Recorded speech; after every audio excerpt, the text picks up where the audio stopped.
सभी बड़ों को नमस्कार। आज एक नई कथा सुनाने जा रहा हूँ, घमंडी का सिर नीचा। देवताओं के राजा इंद्र के स्वभाव के विषय में भला कौन नहीं जानता। अहंकारी, दंभी और लोभी तो वह थे ही, दूसरों की उन्नति देखकर जलना भी उनके स्वभाव की खास विशेषता थी। दूसरे देवताओं को वे अपने से तुच्छ समझते थे। अपने राजगद्दी के विषय में वह इतने आशंकित रहते थे कि जहाँ कहीं कोई ऋषिमुनि तपस्या साधना में बैठा नहीं कि उनकी रतों की नींद उड़ जाती थी। हमेशा सोचते रहते थे कि कहीं कोई साधक भगवान विष्णु को खुश करके उनसे उनका इंद्रासन ही ना मांग ले। रसिक भी इतने थे कि अधिकांश समय रंभा, मेनका और उर्वशी जैसी अप्सराओं के नृत्यों की महफिल सजाए रहते थे। भगवान शंकर और ब्रह्मा जी उन्हें अक्सर समझाते रहते थे कि वे अपने स्वभाव को बदलें, लेकिन इंद्र पर कोई प्रभाव ही नहीं पड़ता था। एक बार देवर्षि नारद इंद्रपुरी गए। दोनों में बातचीत होने लगी। नारद जी दूसरे देवताओं के महत्व और प्रभाव की चर्चा कर रहे थे कि दूसरे देवता कितने श्रेष्ठ हैं, उनका अपने अपने स्थान पर क्या क्या महत्व है। किंतु इंद्र को यह सब बातें बिल्कुल भी अच्छी नहीं लगी। दूसरों की महिमा और महत्व का बखान सुनकर वह चिढ़ गए और बोले, नारद, आखिर मैं देवराज बनाया गया हूँ तो इसीलिए कि मैं ही सब देवताओं में श्रेष्ठ हूँ। फिर आप क्यों बार बार दूसरों की प्रशंसा कर रहे हैं? मेरे सामने उनका बखान करना एक तरह से मेरा अपमान है। क्या आप मेरा अपमान करना चाहते हैं? नारद जी भी नारद जी ही थे, बिना किसी लागल पेट के साफ साफ कहने वाले। उन्हें भला किसी की क्या परवाह थी? वह तो ब्रह्मा जी के मानस पुत्र थे। आठ देवराज इंद्र की बात सुनकर व्यंग्य से मुस्कुराए और बोले, देवराज, आप मेरी बातों को अपना अपमान समझते हैं, यह बहुत बड़ी भूल है। वैसे भी यदि आप सम्मान चाहते हैं तो दूसरों का सम्मान करना सीखिए। प्रशंसा उसी को मिलती है जो दूसरों की प्रशंसा करता है। दूसरे देवताओं की निंदा करके उनको तुच्छ समझकर आप सम्मान नहीं पा सकते। सामने वाले को आईने के समान समझना चाहिए। जैसे शीशे में टेढ़ा मुंह करके देखने पर मुंह ढा ही दिखाई देता है, उसी प्रकार सामने वाले प्राणी का अपमान करने पर अपमान ही मिलता है और सम्मान करने पर सम्मान मिलता है। इसी प्रकार यदि सम्मान पाना हो तो सम्मान करना सीखो। इंद्र को यह बात बहुत बुरी लगी। उन्होंने कहा, जब मैं राजा बनाया गया हूँ तो दूसरे देवताओं को मेरे सामने झुकना ही पड़ेगा। आखिर राजा सर्वोपरि होता है। इंद्र की बात सुनकर देवर्षि नारद ने कहा, यह आपकी भूल है देवराज। आप दूसरे देवताओं को अपने प्रजा समझते हैं, जबकि वे आपकी प्रजा नहीं, आपके मित्र और साथी हैं। उनके साथ वैसा ही व्यवहार कीजिए जैसा साथी, मित्रों और सहयोगियों से किया जाता है। बड़प्पन का मद अंत में दुखदायी होता है। यह कहावत तो आपने सुनी ही होगी कि घमंडी का सिर हमेशा नीचा ही होता है। इंद्र ने अभिमानपूर्ण लहजे में कहा, इसमें घमंड वाली बात क्या है? मेरा प्रभाव दूसरों से अधिक है।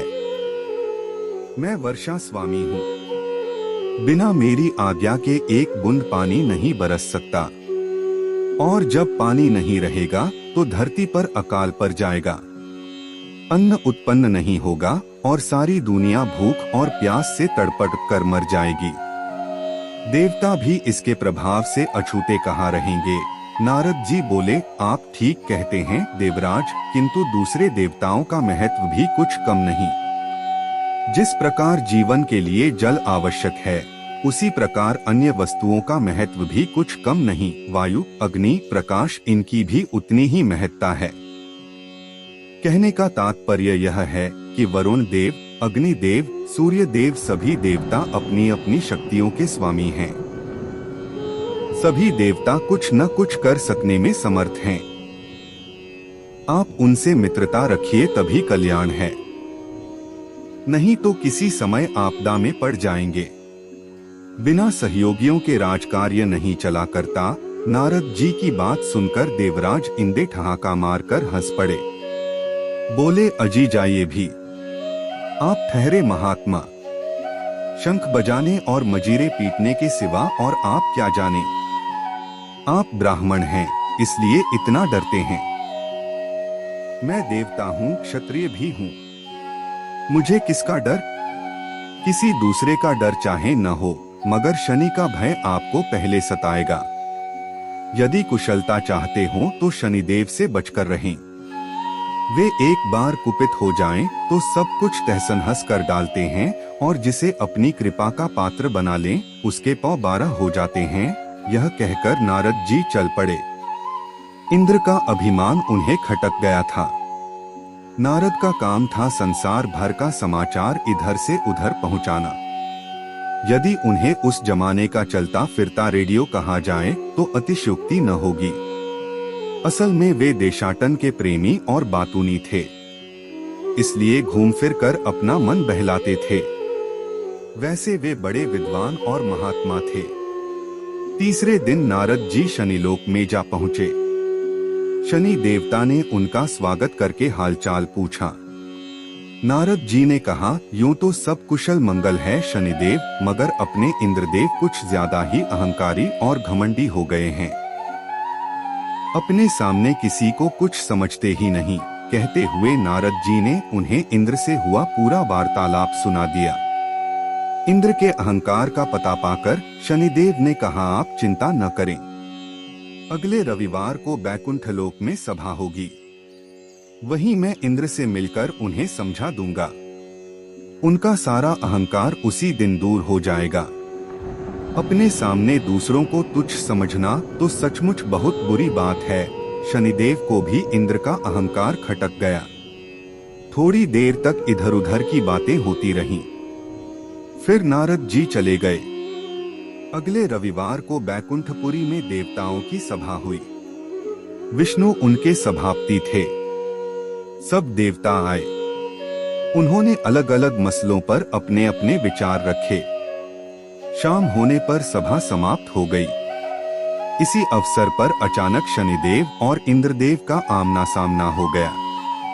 शनिदेव तो बड़ी नम्रता और सामान्य रूप से इंद्र से मिले, मगर इंद्र तो अपने ही अहंकार में चूर रहते थे। शनिदेव को देखते ही उन्हें नारद जी की बात याद आ गई कि शनिदेव से बचकर रहना। बस उस बात के याद आते ही इंद्र का अहंकार जाग उठा और बिना किसी भूमिका के उन्होंने शनिदेव से कहा, शनि जी, सुना है आप किसी का कुछ भी कर सकते हैं, लेकिन मैं आपसे नहीं डरता। मैं देवराज हूँ, हर बात में आपसे बड़ा हूँ, आप मेरा कुछ नहीं बिगाड़ सकते। शनि देव को इंद्र के बातचीत का ढंग खटका।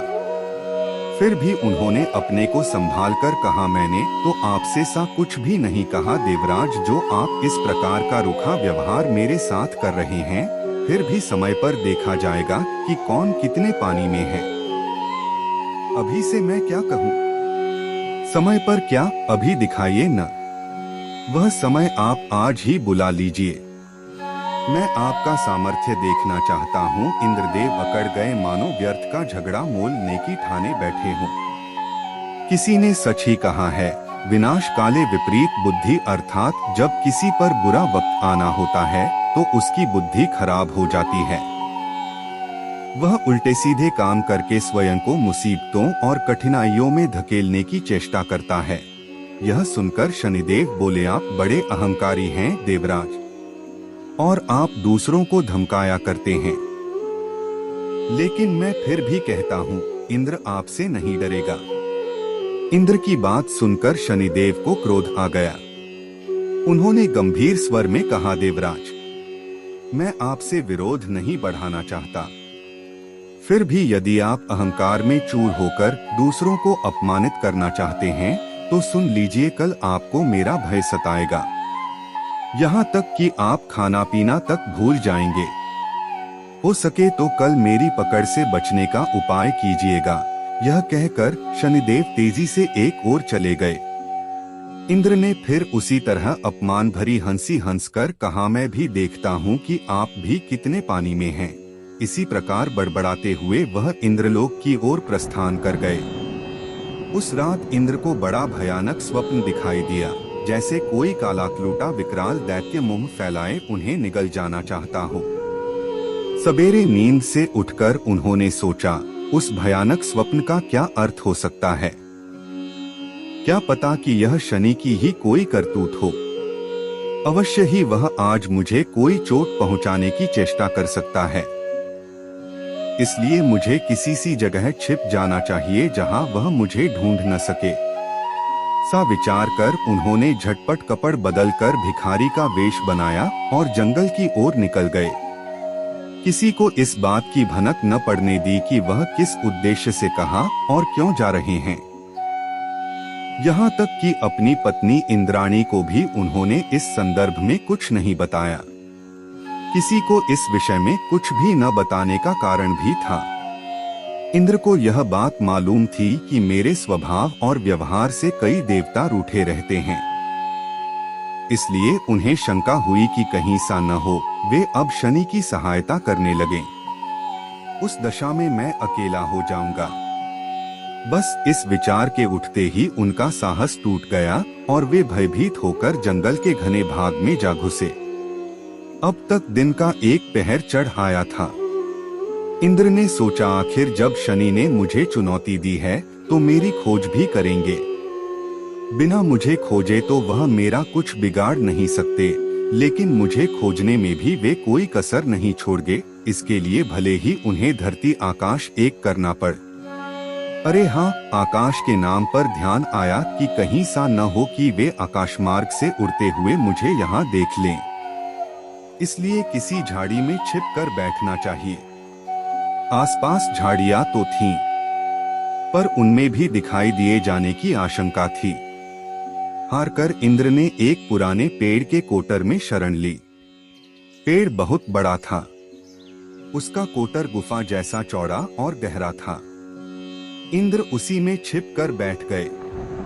उन्होंने सोचा, शनि देवता लाख सिर पटकें, मुझे किसी भी सूरत में अब नहीं खोज पाएंगे। चींटी को भी पता नहीं चल सकता कि मैं यहाँ छिपा बैठा हूँ। फिर शनि की तो बिसात ही क्या है। शनि का अहंकार आज ही मिट जाएगा। व्यर्थ ही उन्होंने सारे संसार को डरा रखा है। उधर शनि देवता न कहीं आए न गए। धमकी देने के समय उन्होंने केवल अपनी छाया भर इंद्र पर डाल दी थी, बस। वे अपना काम करते रहे। इंद्र कहाँ हैं, क्या कर रहे हैं, इससे उन्हें कोई मतलब नहीं था। उन्हें अपनी शक्ति पर विश्वास था। वे जानते थे कि इंद्र चाहे जहाँ जाएं, मेरी छाया अपना प्रभाव अवश्य डालेगी, और सा हो भी रहा था। शनि के बिन कुछ किए ही इंद्र की शांति भंग हो चुकी थी। अपनी सुरक्षा के चक्कर में खाना तो क्या, उन्हें पानी पीने तक की भी सुध नहीं थी। बात केवल दिन भर की थी। जब सूरज डूब गया और रात आने लगी, तब इंद्र कोटर से बाहर निकले। चौकन्नी निगाहों से इधर उधर देखा, कहीं कोई न था।